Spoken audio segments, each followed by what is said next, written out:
नाज़रीन अस्सलाम वालेकुम। सियासत टीवी के खुसूसी प्रोग्राम खबर ख्याल में आपका खैर मकदम है। मैं मोहम्मद रियाज अहमद और मेरे साथी जसीम निज़ामी। अस्सलाम वालेकुम। बहरहाल नाज़रीन, जहाँ तक खबरों का सवाल है, आप अच्छी तरह जानते हैं कि किस तरह हिंदुस्तान में ऐसा लगता है कि मौसम ख़तरनाक होता जा रहा है, ख़ासतौर पर सियासी मौसम। और दूसरी तरफ आप देखेंगे कि मानसून की जो तबाही मच रही है, ख़ासतौर पर आप उत्तराखंड चले जाइए या फिर किसी दूसरी रियासत में, यहाँ तक कि उत्तर प्रदेश में भी हालात बहुत ख़राब है। एक तो सियासी मौसम ख़राब है, दूसरा जो मानसून का मामला है, यानी बादल फट पड़ने के नतीजे में उत्तराखंड में आपने देखा कि किस तरह 100 लोग लापता हो चुके हैं। तबाही व बर्बादी का एक ना ख़त्म है होने वाला सिलसिला शुरू हो चुका है। और ये क्यों हो रहा है, किस लिए हो रहा है? वैसे भी उत्तराखंड के बारे में आपको बता दूं कि अक़लियतों के खिलाफ जिस तरह के इक़दाम किए गए हैं, यानी मुस्लिम पर्सनल लॉ में मुदाखलत की एक कोशिश के तौर पर वहाँ एक साथ सिविल कोड नाफिज कर दिया गया। लेकिन बीजेपी कायदीन अगर 2 शादियाँ करते हैं तो उनके खिलाफ कोई कार्रवाई नहीं होती है, किसी को रख लेते हैं तो भी कोई कार्रवाई नहीं की जाती। और अगर मुसलमान इस तरह की कोई कार्रवाई करता है तो उसके खिलाफ कार्रवाई होने का खदशा पाया जाता है, यानी दोगलापन बीजेपी का जाहिर करता है। तो बहरहाल जो आफत समावी हो रही है, उसके जो तबाही हो रही है, उसकी भी एक वजह हो सकती है। लेकिन अब सवाल सारे हिंदुस्तान में ये गर्दिश कर रहा है कि क्या इलेक्शन कमीशन वोट चोर है, क्या इलेक्शन कमीशन वोट चुराता है, क्या इलेक्शन कमीशन और बीजेपी की मिली भगत है, क्या इलेक्शन कमीशन बीजेपी के साथ गठजोड़ करके बीजेपी को कामयाब करवा रहा है? क्या ये भी सवाल पैदा हो रहा है कि महाराष्ट्र, हरियाणा के साथ साथ दूसरे इलाकों में जिस अंदाज में यानी रिजल्ट आए, दिल्ली में जो रिजल्ट आए हैं वो भी बीजेपी और इलेक्शन कमीशन की मिली भगत का नतीजा है? ये एक ऐसे सवाल आते हैं जिसे राहुल गांधी ने उठाया है और इल्ज़ाम आयद किया है कि इलेक्शन कमीशन वोट चोर है। तो आप अंदाजा कीजिए कि एक चौकीदार है तो दूसरा वोट चोर है। ये नारा अब हिंदुस्तान में गूंज रहा है और फिल वक्त चौकीदार भी बदनाम है और वोट चोर भी बदनाम है। लेकिन जहाँ तक राहुल गांधी के ख्याल का सवाल है, खासतौर पर इलेक्शन कमीशन के बारे में, हम तो इत्तेफाक नहीं करते, लेकिन अब वो नौजवानों को, हिंदुस्तान के नौजवानों को खबरदार करना चाहते हैं कि इलेक्शन कमीशन की वजह से बीजेपी मुख्तलिफ रियासतों में कामयाब हो रही है और यहाँ तक के वोट चोरी के जरिए बीजेपी उम्मीदवारों को कामयाब करवाया जा रहा है। और नाज़रीन, आप अच्छी तरह जानते हैं कि पिछले पार्लिमानी इंतखाबात में वज़ीर आज़म नरेंद्र मोदी खुद वाराणसी में हारते हारते बच गए थे। उसी तरह बच गए थे जिस तरह किसी हमारे पड़ोसी मुल्क में एक आलिम के पास एक शख्स आया और उसने कहा कि मौलाना, मेरा भाई मरते मरते बच गया है। तो मौलाना ने जवाब दिया कि मरते मरते बच गया है, ठीक है, बचते बचते मर जाएगा। तो बहरहाल हम चलते हैं जसीम निज़ामी की तरफ और पूछते हैं कि आखिर हिंदुस्तान में क्या हो रहा है। जी रियाज साहब, अभी तक जहां आपने वोट चोरी की बात की है, इस सिलसिले में हमारी क्या नाम है, राहुल गांधी साहब का अभी, राहुल जी का प्रेस कॉन्फ्रेंस अभी जारी है और इस सिलसिले में वो कई सबूत वगैरह भी पेश कर रहे हैं। अब राहुल गांधी की जानिब से पुख्ता यकीन के साथ, जिस यकीन के साथ जो है ना सबूत पेश किए जा रहे हैं और जिस तरह उन्होंने कंटिन्यू मुसलसल भी इल्ज़ाम लगा रहे हैं कि इलेक्शन कमीशन वोट चोरी में मुलव्विस है। अब इसको देखते हुए मैं समझता हूँ कि इलेक्शन कमीशन की तरह से नींद उड़ गई है और उन्होंने कल जो है सो 1 बजे से 3 बजे के दरमियान राहुल गांधी को और दूसरे कांग्रेस कायदीन को मिलने का जो है ना अपॉइंटमेंट मुकर्रर किया है। इसके अलावा उन्होंने एक जो है ना धमकी भरा अंदाज में उन्होंने ये भी कहा है कि आप जो सबूत पेश कर रहे हैं या जो इल्ज़ामात आप आयद कर रहे हैं, इस बारे में आप हलफनामा दाखिल कीजिए और उसमें ये लिख के दीजिए कि मैं जो सबूत दे रहा हूँ या जो चीज़ें मैं बयान कर रहा हूँ, जो इल्ज़ामात आयद कर रहा हूँ, ये बिल्कुल सही है। गलत होने की सूरत में कानूनी कार्रवाई की जा सकती है। सवाल ये है कि भाई अगर ये इल्ज़ामात नए नए हैं, पिछले कई महीने से राहुल गांधी इल्ज़ामात लगा रहे हैं, लेकिन उस इल्ज़ामात का दिफा आप क्या कर रहे हैं? दिफा नहीं कर पा रहे हैं। उसके बाद उसका जवाब जो है सो जितने सवालात किए जा रहे हैं अपोजिशन जमातों की तरफ से, उसके बारे में आपने एक भी प्रेस कॉन्फ्रेंस करके आपने उसको सेटिस्फाइड करने की कोशिश नहीं की या मीडिया से रूबरू होकर के आप उसका जवाब नहीं दिया। सियासी जमातों की तरह आप क्या कर रहे हैं? प्रेस रिलीज जारी कर दे रहे हैं, मोदी की कॉपी कर रहे हैं। जी, मोदी जी की कॉपी कर रहे हैं। जाहिर सी बात है, जब आप किसी एक नज़रिए के लिए काम कर रहे हैं, किसी एक फेस को उजागर करने के लिए काम कर रहे हैं और किसी के हुक्म के तहत काम कर रहे हैं, तो जाहिर सी बात है उसको नकली करना पड़ेगा आपको। जिस तरह से हमारे वज़ीर आज़म साहब मीडिया का सामना करने से कतराते हैं, और वो कतराने की वजह क्या है सारी दुनिया जानती है। जब आप कोई काम कर रहे हैं और सही कर रहे हैं तो आपको उसमें डर की गुंजाइश नहीं रहती है। लेकिन जब आप कोई चीज़ छुपाते हैं या कोई चीज़ गलत करते हैं तो आप झिझकते हैं कि हम उसका सवाल का जवाब क्या देंगे। तो वैसे ही इलेक्शन कमीशन भी है, मीडिया का सामना करने से गुरेज कर रही है, और वो हमेशा जो है किसी बात का कोई मसला हो वो आप जो है प्रेस रिलीज करके मसले को हल करने की कोशिश कर रहे हैं। जी जी, बहरहाल नाज़रीन आपको बता दूं कि जैसे कि जसीम निज़ामी ने कहा है कि किस तरह इलेक्शन कमीशन यानी प्रेस का सामना या सहाफ़त का सामना या प्रेस कॉन्फ्रेंस का सामना करने से कतरा रही है, तो आपको ये बताना ज़रूरी है कि राहुल गांधी ने बबांग के दहल आज जिस अंदाज में इलेक्शन कमीशन को लथाड़ा है और उस पर संगीन इल्ज़ाम आयद किए हैं, हिंदुस्तान की तारीख में इस तरह के इल्ज़ाम का इलेक्शन कमीशन को कभी भी सामना नहीं रहा है। लेकिन याद रखिए, जो तलबे चाटू होता है, जो चापलूस होता है, जो हुकूमत के इशारों पर काम करता है और अपने दस्तूरी जो फ़राइज़ हैं उससे गफलत बरतता है, मुजरिमाना गफलत बरतता है, उसके खिलाफ तो कार्रवाई की जानी चाहिए। क्योंकि अगर इलेक्शन कमीशन वोट चोरी में मुलविस है और वो इस तरह की हरकतें कर रहा है, बीजेपी के साथ साजबाज कर रहा है या गठजोड़ कर रहा है, nexus between election commission and BJP में है, तो फिर समझिए कि इलेक्शन कमीशन के जो फराइज है वो उसके फराइज से गफलत बरत रहा है और उसे ऐसे में राहुल गांधी ने जो इल्जामात आयद किए हैं उसे साबित करना होगा। तो बहरहाल नाज़रीन, राहुल गांधी ने यह भी चैलेंज कर दिया है अब इलेक्शन कमीशन को कि मैंने जो इल्जामात आयद किए हैं वो साबित करके दिखाएं। और दूसरी अहम बात यह है कि उन्होंने कहा कि अगर आपके साथ बीजेपी की मिली भगत नहीं है या गठजोड़ नहीं है तो वो भी साबित करके दिखाएं। वैसे भी नाज़रीन, आज सारी दुनिया की नजरें हिंदुस्तान की जमहूरियत पर लगी हुई हैं, टिकी हुई हैं, और इलेक्शन कमीशन के बारे में खुद शरद पवार जैसे कायदीन कहते हैं कि हिंदुस्तान की जो मरकजी एजेंसियां हैं वो मोदी की गुलाम बन चुकी हैं और गुलामी में इस कदर आगे बढ़ गई हैं कि वो हर हुकूमत के इशारे पर नाच रही हैं। तो क्या इलेक्शन कमीशन अब मोदी के इशारे पर नाच रहा है? देखिए, पिछले अगर आप इक़दामात का अगर आप जायज़ा लें तो इस इल्ज़ामात में सच्चाई नज़र आती है। अब अगर आप बिहार के तनाजुर में अगर आप देखें, बिहार में जो एसआईआर किया जा रहा है, अगर उस तनाजुर में अगर आप बात करें तो आपको याद होगा कि बिहार में जो वोटर लिस्ट की जो सर्वेक्षण किया जा रहा है, जो तजिया किया गया है, वो जनवरी में ऑलरेडी किया जा चुका था। लेकिन ये एसआईआर के नाम पर जो शुरुआत की गई उसका सबसे पहली दलील क्या थी? दलील ये दिया गया था कि वहाँ पर बांग्लादेशी घुस आए हैं, बांग्लादेशी ने घुसपैठी कर ली है, म्यांमार के लोग जो है ना वोटर आईडी कार्ड बना लिए हैं, उन्होंने आधार कार्ड बना लिए हैं, लिहाजा उनको अलग करना है। अब आप गौर कीजिए, जब 65 लाख अफराद को जब निकाला गया तो 65 लाख अफराद में कोई एक भी रोहिंग्या का जिक्र है क्या? आपने 65 लाख अफराद को उसमें से निकाल दिया। हालांकि अगर आप नेशनल सर्वे के हिसाब से जो रिपोर्ट दी गई थी कि 70,000 रोहिंग्या हिंदुस्तान में मौजूद है या बिहार में मौजूद है, उसी तरह आप 70,000 आप बांग्लादेशी को भी मान लीजिए, तो ये ज़्यादातर इलाके किस में शक किए गए थे? सीमांचल के इलाके में। सीमांचल में 4 अजला है ना, किशनगंज है, आपको कटिहार है, पूर्णिया है और दरभंगा वगैरह है ना। तो इन अजला की जो सरहदें हैं बांग्लादेश से नहीं मिलती है। गौर करने की बात यह है कि उसकी सरहदें बांग्लादेश से नहीं मिलती है, नेपाल से मिलता है, और नेपाल से मुसलमानों को लेना देना नहीं है। तो सवाल यह है कि अगर बांग्लादेशी उसमें थे तो 65 लाख अफराद में 1.5 लाख अफराद होंगे बांग्लादेशी होंगे या 70,000 होंगे? बाकी के जो 64 लाख जो अफराद है वो फिर कौन है? एक सवाल ये है।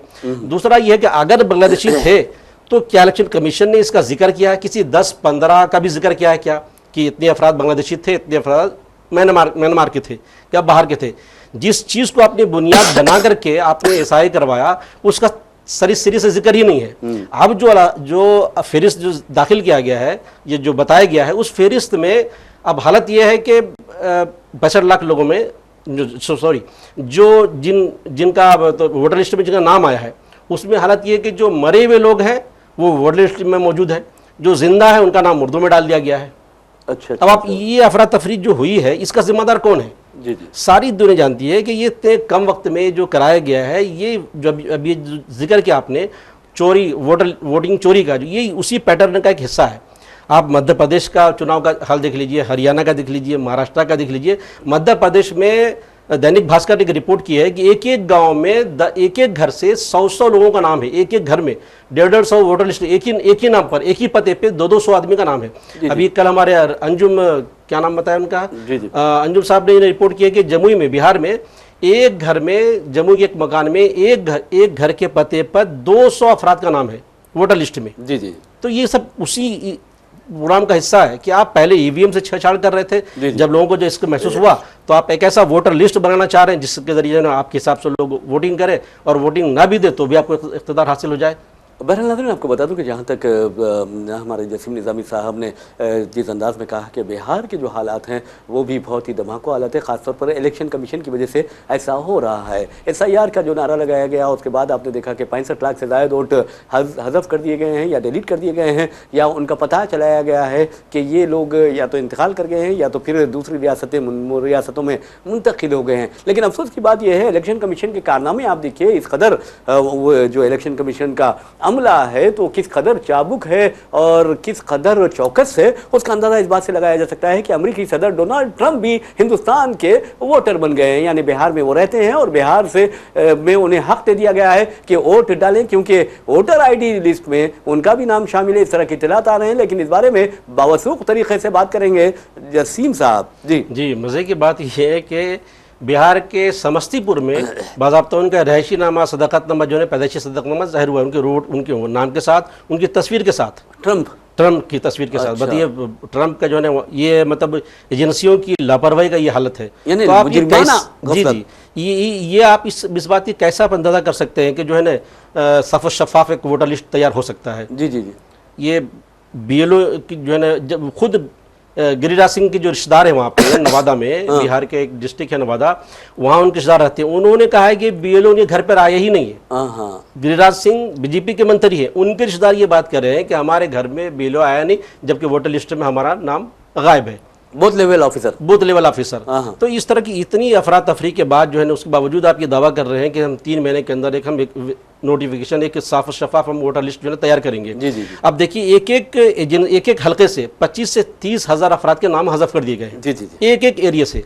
अब ये इन लोगों को 1 महीने का टाइम दिया गया है। अगर आपका नाम गलत आ गया है या आपका वोटर लिस्ट में आपका नाम जो है आप मौजूद है, वोटर लिस्ट में नाम नहीं है, तो आप अपना दाखिल कर सकते हैं। अब एक गरीब आदमी जिसको कुछ मालूम नहीं है, वो 1 महीने के अंदर कहाँ जाएंगे, कहाँ पर अपना दस्तावेज पेश करेंगे और ये बताएंगे कि मेरा नाम नहीं है? ये पॉसिबल नहीं है। यही वजह है कि इलेक्शन कमीशन ADR ने, जो प्रशांत भूषण साहब की जो तंजीम है, उन्होंने फिर सुप्रीम कोर्ट में इस बात को दाखिल किया है कि जो 65 लाख नाम निकाले गए हैं उसमें एड्रेस ही गायब है। जी। सिर्फ नाम दाखिल किया, कुछ तफसीलात नहीं है। जी। सुप्रीम कोर्ट ने हुक्म दिया है कि वो हफ्ते तक, यानी 9 अगस्त तक सुप्रीम कोर्ट इलेक्शन कमीशन को हिदायत दिया है कि वो तमाम तफसीलात को सुप्रीम कोर्ट में दाखिल करे। बिल्कुल आपने सही कहा है।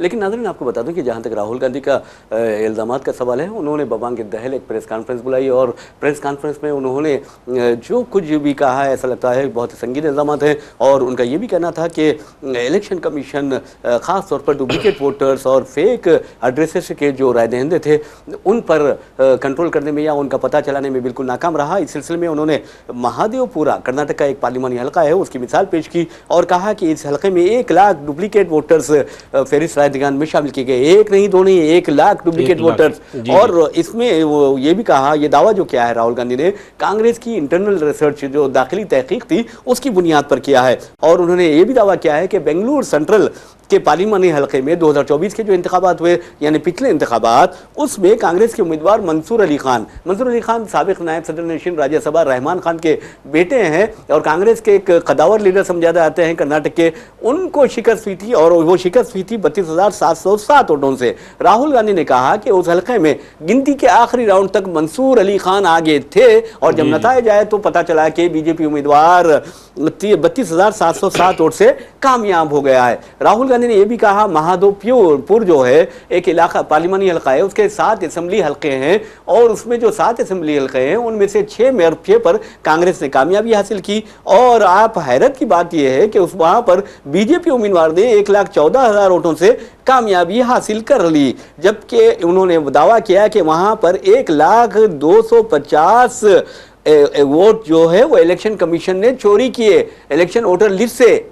जी तो आप क्या चाहेंगे? देखिए, वही बात फिर घूम फिर के वही आती है कि जब इसमें हकीकी तौर पर और बज़ाहिर जो है ना इलेक्शन कमीशन मुलव्विस है, इसमें अब कोई दो राय नहीं रह गया है। जब आपको कंटिन्यू तमाम मीडिया ग्रुप जो सेकुलर की सेकुलर इमेज को, हिंदुस्तान को बचाना चाहते हैं, वो ये साबित कर रहे हैं कि भाई एक एक एरिया में लाखों वोट जो है एक्स्ट्रा डाले जा रहे हैं। हरियाणा का में वही हुआ, दिल्ली में करीब 1.5 लाख वोट्स के साथ वही छेड़छाड़ किया गया, महाराष्ट्र में भी लाखों वोट्स के साथ उसी तरह हरकतें की गई। तो सवाल घूम के रियाज साहब वहीं पर आता है कि जब कोई मुल्क की कोई एजेंसियां जब हुकूमत के तलवे चाटने लगती है, या ये कहिए कि जब वो किसी खास नज़रियात के असीर होकर के या किसी खास चेहरे के गुलाम बन के जब काम करती है ना, तो वो नतीजे ऐसे ही आते हैं। जबकि चाहे वो ईडी हो, चाहे इलेक्शन कमीशन हो, चाहे सीबीआई हो, जितनी भी सरकारी एजेंसियां हैं, इनको दस्तूर के दायरे में रह करके, कानून के दायरे में रह करके अगर ये काम करें तो यकीनी इंसाफ हो सकता है और काम सही हो सकता है, और जो हिंदुस्तान के लिए और हिंदुस्तानी जमहूरियत के लिए एक बेहतर हो सकता है। लेकिन जब आप दस्तूर के दायरे से हट करके किसी मखसूस जमात को फ़ायदा पहुंचाने के लिए किसी मखसूस नज़रियात के तहत अगर काम जब करेंगे तो उसका नतीजा यही होता है जो अभी हिंदुस्तान देख रहा है। बिल्कुल आपने सही कहा है। वैसे भी राहुल गांधी ने एक बात कही है और यकीनन उस बात में दम भी है। उन्होंने इलेक्शन कमीशन पर जहां पर वोट चोर होने का इल्ज़ाम आयद किया, वहीं पर यह भी कहा है कि इलेक्शन कमीशन जो है वो इलेक्ट्रॉनिक फॉर्मेट में फेरिस्त राय दहिंदगान नहीं दे रहा है। अगर वो देता है इलेक्ट्रॉनिक फॉर्मेट में तो विदिन 30 सेकेंड्स हम इलेक्शन कमीशन को नंगा करके रख देंगे और उसको मंजरेआम पर लाकर रहेंगे। राहुल गांधी ने एक चैलेंज किया है। तो देखिए रियाज साहब, देखिए जहां तक ये चीजें हैं, अभी फिलहाल टेक्नोलॉजी का जमाना है। हाँ। टेक्नोलॉजी इतना तेजी से तरक्की कर चुका है, ऐसे दर्जनों डबलिंग ऐप्स मौजूद है जहां पर आप वोटिंग का आप पकड़ सकते हैं कि किसी कोई शख्स मर गया है, कोई जिंदा है, कौन जिंदा है, कौन डबल नाम है, या किसी का डबल है। ये डबल ऐप के जरिए आप मालूम कर सकते हैं, आप आसानी से ये काम कर सकते हैं। इलेक्शन कमीशन नहीं दे रहा है जो इलेक्ट्रॉनिक फॉर्मेट में देना चाहिए। राहुल गांधी ने कहा है कि 30 सेकंड के अंदर मैं नंगा करके रख दूंगा इलेक्शन कमीशन को। मैंने शुरू में कहा है ना कि जब आप कोई गलत काम करते हैं तो उसको आप छुपाने की कोशिश करते हैं। जो सवाल आज राहुल गांधी कर रहे हैं, यही सवाल अगर मीडिया पूछने लगे तो इलेक्शन कमीशन के पास क्या जवाब होगा? तो उन जवाब से बचने के लिए वो प्रेस रिलीज जारी कर दिया। इलेक्शन कमीशन ने एक जवाब दिया है जसीम साहब, और हम नाज़रीन को भी बताना चाहेंगे कि क्या जवाब दिया है। इलेक्शन कमीशन ने राहुल गांधी से कहा है, आप पहले तो परेशान हो गए हैं कि राहुल गांधी ने किस तरह इन्हें नंगा कर दिया, तो आप देखेंगे कि जिस अंदाज में इलेक्शन कमीशन पर राहुल गांधी ने इल्जाम आयद किए, इलेक्शन कमीशन ने वाज़ेह तौर पर कहा है कि राहुल गांधी से उन्होंने वाज़ेह तौर पर कहा है कि अपनी दस्तखत शुदा हलफनामा आप दाखिल करें और उसमें बताएं कि इलेक्शन कमीशन ने वोटों का सरखा किया है, या तो साइन करके दें या फिर भारत के अवाम को यानी हिंदुस्तान की अवाम को गुमराह ना करें और इलेक्शन कमीशन पर बेबुनियाद इल्ज़ामात लगाना बंद करें। तो इसका मतलब यह है शरद पवार भी बेबुनियाद इल्ज़ामात लगा रहे हैं और तकरीबन 36 जो जमातें हैं पॉलिटिकल पार्टी से वो भी बेबुनियाद इल्ज़ामात लगा रही है। इलेक्शन कमीशन के बारे में शरद पवार जैसे सियासी कायद ने, सीनियर तरीन कायद है, वो कहते हैं कि ये हुकूमत के इशारों पर नाच रहा है। तो क्या ये गलत है? अब इलेक्शन कमीशन को ये साबित करना है। इलेक्शन कमीशन की जो इज्जत है वो दांव पर लगी हुई है, इलेक्शन कमीशन की जो साख है वो दांव पर लगी हुई है। और दूसरी तरफ आप देखेंगे कि बास अदालतों के फैसले भी ऐसे आ रहे हैं जिस पर लोग सवाल उठा रहे हैं कि तुम मजहब की बुनियाद पर क्या फैसले दे रहे हो। मिसाल के तौर पर आप देखेंगे कि मक्का मस्जिद बम धमाके का वाकया पेश आता है और एनआईए का जो जज है वो फैसला सुनाता है और जो यानी आप देखेंगे कि जो भगवा दहशतगर्द होते हैं तमाम को बाइज्जत बरी करता है, जिसमें से आसिम आनंद वाज़ेह तौर पर यह इतराफ भी करता है कि हम इसमें मुलविस हैं, और उसके बाद वो मुनहरिफ हो जाता है और वो जज फिर जाकर अमित शाह के से मुलाकात करते हुए बीजेपी में शामिल हो जाता है। इसी तरह आप देखेंगे कि बंबई धमाकों के जो वाकया पेश आया उसमें एनआईए की खुसूसी अदालत ने 5 जो लोग थे उनको सजाए मौत, 7 को सजाए मौत खैर सुनाई और तमाम के तमाम मुसलमान थे और उन्होंने वाज़ेह तौर पर कहा कि उन्हें फंसाया गया झूठे बुनियादों पर। लेकिन आप देखेंगे कि हम सलाम करते हैं बंबई हाई कोर्ट को, उसने जब फैसला दिया तो तमाम को बरी कर दिया और कहा कि फैसला गलत था। फिर आप देखेंगे मालीगांव बम धमाके का, उसमें हेमंत करकरे हो या कोई और हो, उन्होंने वाज़ेह तौर पर यह कहा था कि जाफरानी दहशतगर्द उसमें मुलविस है, खासतौर पर कर्नल पुरोहित और साध्वी प्रज्ञा सिंह ठाकुर, और जो गाड़ी जब्त की गई थी यानी स्कूटी वो साध्वी प्रज्ञा सिंह ठाकुर की थी। ये हेमंत करकरे ने अपने एक दोस्त को भी बताया था। तो आप अंदाजा कीजिए कि इसके बावजूद मुल्जिमीन को बरी कर दिया जाता है। तो क्या हिंदुस्तान में हर चीज मोदी और अमित शाह के इशारे पर काम हो रहा है हर चीज का? देखिए जाहिर सी बात है, आप मसला ये है रियाज साहब कि मैंने इससे पहले कहा था कि आरएसएस नज़रियात रखने वाले अहदेदारों को, अफराद को ब्यूरोक्रेसी के अहम चौखटों में बैठा दिया गया। जी जी। अब जाहिर सी बात है मोहरे हैं ये। हाँ, उन मोहरों को बैठाया गया है। चाहे वो अदलिया हो, चाहे वो इलेक्शन नहीं, मैं कमीशन समझता हो, हूं चाहे जैसे साहब। सीबीआई हो, जी, जी। ये जितने चौखट्टे हैं ब्यूरोक्रेसी के आला ओहदों पर, उन तमाम ओहदों पर तकरीबन आरएसएस के लोगों को बैठा दिया गया है। अब मैं जैसे शुरू में कहा कि कोई भी ओहदेदार जो सरकारी ओहदे पर बैठा हुआ हो, वो अगर दस्तूर के चौखट्टे से बाहर निकल करके किसी मखसूस नज़रियात के तहत काम करेंगे तो उनका फैसला किसी न किसी पार्टी के हक में होगा। ये क्या आप इस बुनियाद पर तो नहीं कह रहे हैं कि महाराष्ट्र में अभी एक खातून को जज मुकर्रर किए जाने का फैसला किया गया है? जी जी जी, अब आप देखिए महाराष्ट्र में उस बारे में बताइए बीजेपी के जो तर्जुमान है, हाँ, जी, बीजेपी के तर्जुमान थे सियासी पार्टी, खास पार्टी के, अब उनको अगर अदालत में जज बना के बैठाया जाए तो क्या आप उससे तवक्को क्या करेंगे? क्या करेंगे? वाह। अभी देखिए पार्लियामेंट में अभी धनखड़ जी की जो जवाल की जो चीज़ सबब बनी थी, उसमें दो जाहिर क्या हुआ था कि जस्टिस वर्मा के खिलाफ तहरीक एतमाद चलाने की जो कोशिश की जा रही थी, उसमें साइन करने के लिए उन्होंने हामी भर लिया था। लेकिन उसके साथ साथ उन्होंने जो लोग जो सियासी तज्जिया निगार है वो कहते हैं कि उन्होंने ये हामी भर ली थी कि जस्टिस शेखर यादव, जिन्होंने मुसलमानों के खिलाफ जहर उगला था, जिन्होंने मुसलमानों को कठमुल्ला कह के जहर उगला था, उनके खिलाफ भी तहरीक एतमाद चलाने की बात कही गई थी, जिस पर उन्होंने हामी भर लिया था। ये हाँ, ये चीज़ जो है सो बीजेपी को बहुत ज़्यादा बुरा लगा। क्यों बुरा लगा भाई?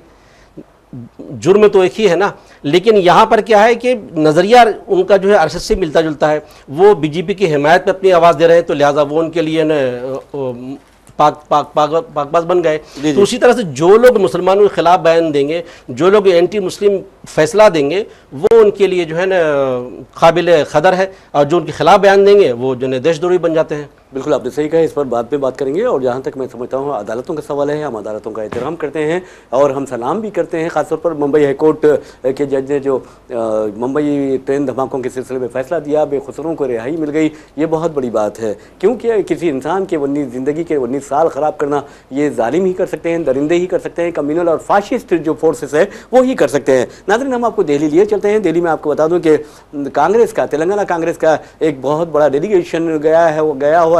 और कल देखा आपने जंतर मंतर पर भी 42% जो रिजर्वेशन है ओबीसीज के, उस बारे में एक एहतजाज धरना मुनज़्ज़म किया। 20,000 से ज़्यादा लोगों ने शिरकत की। यहाँ पर चीफ मिनिस्टर, उनकी काबीना, अरकान असेंबली, अरकान कानून साज काउंसिल और अरकान पार्लियामेंट, तमाम के तमाम जो तेलंगाना से ताल्लुक़ रखते हैं, कांग्रेस से ताल्लुक़ रखते हैं, वो मौजूद थे। MLC आमिर अली खान साहब भी उसमें उन्होंने हिस्सा लिया। और आपको ये भी बता दें कि जहाँ तक आज का सवाल है, सोनिया गांधी और दूसरे अपोजिशन MPs ने आज पार्लियामेंट के बाहर ज़बरदस्त धरना दिया और ये 12 दिनों से धरना जारी है। ख़ास तौर पर आप देखेंगे कि SIR को लेकर ये किया गया है, बिहार की वोटर लिस्ट जो है उसके खिलाफ ये धरना मुनज़्ज़म किया गया है। और उस बाद एक बड़ा पोस्ट, ये बैनर लगा हुआ था, यानी अरकान पार्लियामेंट आगे लेकर बढ़ रहे थे, उस पर लिखा हुआ था डिस्कशन नॉट डिलीशन, ये एक लिखा हुआ था। और लोग जो अरकान पार्लियामेंट अपने हाथों में जो यानी कार्ड्स थामे हुए थे, प्ले कार्ड्स, उस पर लिखा हुआ था साइलेंट इनविजिबल रिगिंग बोलकर लिखा हुआ था SIR। तो जसीम साहब, आप देखेंगे कि किस तरह पार्लियामेंट के अंदर, पार्लियामेंट के बाहर हुकूमत को, इलेक्शन कमीशन को बेनकाब किया जा रहा है। इन दोनों के दरमियान जो मुबैना तौर पर साजबाज है उसको बेनकाब किया जा रहा है। उसके बावजूद भी इलेक्शन कमीशन और ना हुकूमत हट यानी टस से मस नहीं हो रही है। जी जी जी, तो अभी इसे देखिए, अभी ये मसला कंटिन्यू चल रहा है पिछले 12-15 दिन से, लेकिन नेशनल मीडिया से ये चीज़ तकरीबन गायब है। और अभी जो चीज़ हावी है वो ट्रम्प का टैरिफ का मसला चल रहा है, अभी ज़्यादातर वही फ़िलहाल हावी है। तो इस हवाले से अगर आप बात करें तो मैं समझता हूँ कि अभी कौमी तौर पर और बैरूनी तौर पर, नेशनल और इंटरनेशनल दोनों तरह से जो है ना फ़िलहाल हमारे वज़ीर-ए-आज़म पर शदीद दबाव पड़ा हुआ है। और मैं समझता हूँ कि इसी को कम करने के लिए हमारे वज़ीर-ए-आज़म साहब अब चीन का भी दौरा करने वाले हैं। तो अब ये देखना ये है कि चीन की तरफ झुकाव होने के बाद, या ये जो मसला इलेक्शन कमीशन का जो है, इस मसले में वो किस तरह से निपटते हैं। अच्छा, एक बात देखिए कि अदालत राहुल गांधी पर तनकीद करती है और कहती है कि एक सच्चा हिंदुस्तानी इस तरह की बातें नहीं करता। आप बताओ कि आपको कैसे पता चला कि चीन ने 2000 मुरब्बा किलोमीटर हिंदुस्तानी ज़मीन पर कब्जा कर लिया है? ये अदालत पूछ रही है। मज़े की बात यह है कि जिस जज ने ये रिमार्क किया है, उस जज का ताल्लुक भी RSS से। देखिए क्या आप ये क्या आप उनकी तस्वीर देखेंगे, आप फडणवीस के साथ, शिंदे के साथ, और तकरीबन तमाम बीजेपी लीडरों से उनकी तस्वीरें मंजर-ए-आम पर आ रही है। इनको ये सोचने का मौका नहीं मिलता कि हम क्या कर रहे हैं, क्या हमारा ज़मीर मुर्दा हो गया है, क्या हम हिंदुस्तान के खिलाफ नहीं जा रहे हैं, हिंदुस्तान के सच्चे हिंदुस्तानी की तरह काम नहीं कर रहे हैं हम? नहीं कर सकते, क्योंकि ये इनका जो चरित्र है, इनका जो छवि रही है शुरू से, ये कमज़ोरों के सामने शेर बनते हैं, और जब किसी शेर का सामना होता है तो वहाँ पर ढेर हो जाते हैं। जी जी। अभी आप देखिए इनके आसपास जितनी भी इलाके हैं, चाहे वो भूटान हो, पाकिस्तान हो या श्रीलंका हो, इन तमाम के सामने ये शेर बनने की कोशिश करते हैं। लेकिन जब सामना अमेरिका से हो रहा है तो वहाँ पर जो है आपकी ज़बान पे ताले लग जाते हैं, वहाँ पर शेर के बजाय ढेर बन जाते हैं। लेकिन इस ताले की चाबी आवाम के पास है, मैं समझता हूँ। जी, अभी देखिए ट्रंप ने लगातार, अभी तक तो ये बात हो रही थी कि वो जिक्र कर रहे थे कि भाई हमने जंग रुकवाई, टैरिफ के धमकी दे करके, टैरिफ के लालच दे करके जो है हमने जंग रुकवाई। इसका जवाब तो अभी तक नहीं दे रहे थे। अब हालत ये है कि उन्होंने अब टैरिफ भी लगा दिया है, 25 के बजाय 50% का जुर्माना उन्होंने लगा दिया है। इससे अगर ये लागू होता है, जो कि मैं समझता हूँ कि 27 अगस्त से इसका टाइम दिया गया है, तो अगर ये लागू होता है तो इससे हिंदुस्तान को, हिंदुस्तान के अफराद को, हिंदुस्तान की इकोनॉमी को बहुत ज़्यादा नुकसान होने वाला है। रियाज साहब, बिल्कुल आपने सही कहा है। बहरहाल नाज़रीन, हम आपको एक इशारा देंगे, आप समझ जाइए ये किसने कहा था, क्यों कहा था। अब की बार मोदी सरकार, अब की बार ट्रंप सरकार, और आपको बता दूं कि हाउडी मोदी। इसके अलावा आप देखेंगे कि गुजरात में एक साहब ने दौरा किया था, और दौरे के मौके पर जो बदनुमा चेहरा था गुर्बत का, उस चेहरे को पेंटिंग से और दूसरी चीज़ों से ढक दिया गया था। ये किसने किया था आपको बता दें, फ्रेंड मोदी ने किया था, जो अमेरिकी सदर डोनाल्ड ट्रंप को माई फ्रेंड कहते हुए नहीं थकते थे, उनसे मुसाफिया करते हुए, उनसे लपेटते हुए, उनसे बगैरगिर होते हुए वो ऐसा महसूस करते कि हम बहुत कुछ है, हिंदुस्तान की नहीं बल्कि दुनिया की बड़े लीडर बन गए हैं। इस तरह का सोचता हमारे मोदी साहब का था। लेकिन आपको बता दूं कि हिंदुस्तान और अमेरिका की जो तिजारत थी, यानी बाहमी तिजारत है, वो 212 बिलियन डॉलर है। पिछले यानी 2024 की बात कर रहा हूं, उसमें 212 बिलियन डॉलर की बाहमी तिजारत हुई है, और जो ट्रेड गैप था वो तकरीबन 46 अरब डॉलर्स का था। तो ट्रंप तो कैसे, आप दोस्त को बर्दाश्त करना चाहिए था, लेकिन ट्रंप ने ना दोस्ती देखी, ना मोदी देखी, ना हाउडी देखी, बल्कि आपकी जिस तरह मोदी ने एक एहसान किया था, आपकी बार ट्रंप सरकार वो भी नहीं देखा, और हिंदुस्तान पर 50%, यानी पहले तो 25%, उसके बाद फिर इजाफी 25% टैरिफ आयद कर दिया। अब आप देखेंगे कि अच्छी बात हुई है कि हमारी जो ब्यूरोक्रेसी है उसने सख्त बयान दिया है, लेकिन आज भी मोदी का बयान आया है, ट्रंप का उन्होंने नाम नहीं लिया। तो डर किस बात का है साहब? देखिए ये असल में उस सोच का नतीजा है जो हमारे वज़ीर-ए-आज़म मोदी ने अपने आप को दुनिया भर में ग्लोबल लीडर बनाने की जो इमेज बनाने की जो कोशिश की थी, विश्व गुरु बनाने की कोशिश की थी। अब सवाल ये है कि एक ऐसा मुल्क जो अपने आप को विश्व गुरु होने का दावा कर रहा है, उस दावे के बावजूद, है ना, और दुनिया की चौथी मैशत होने के दावा करने के बावजूद, और 2 मुल्कों में जंग रुकवा देने का दावा करने के बावजूद, हालत ये है कि अमेरिका जिससे आप दोस्ती का दावा करते हैं, उन दावों के बावजूद पिछले चंद महीनों से अमेरिका मुसलसल न सिर्फ हिंदुस्तानी वज़ीर-ए-आज़म की, बल्कि हिंदुस्तानियों की मुसलसल तौहीन कर रहे हैं।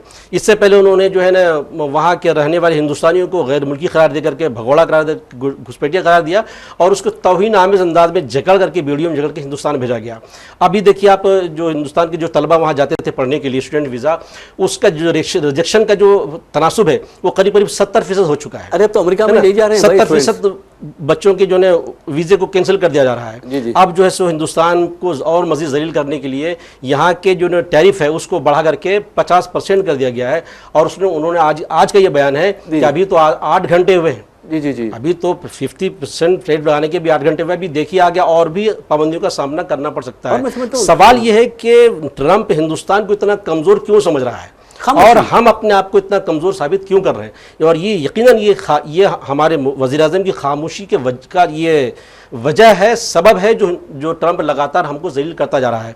अब आप देखिए, आपको याद होगा जब इंदिरा गांधी का गालिबन ज़माना था, और जिस वक्त हमारे मुल्क में न्यूक्लियर का जो धमाका जब किया गया था, तजर्बात किए गए थे, तो उस वक्त भी अमेरिका ने हिंदुस्तान पर पाबंदी आयद की थी।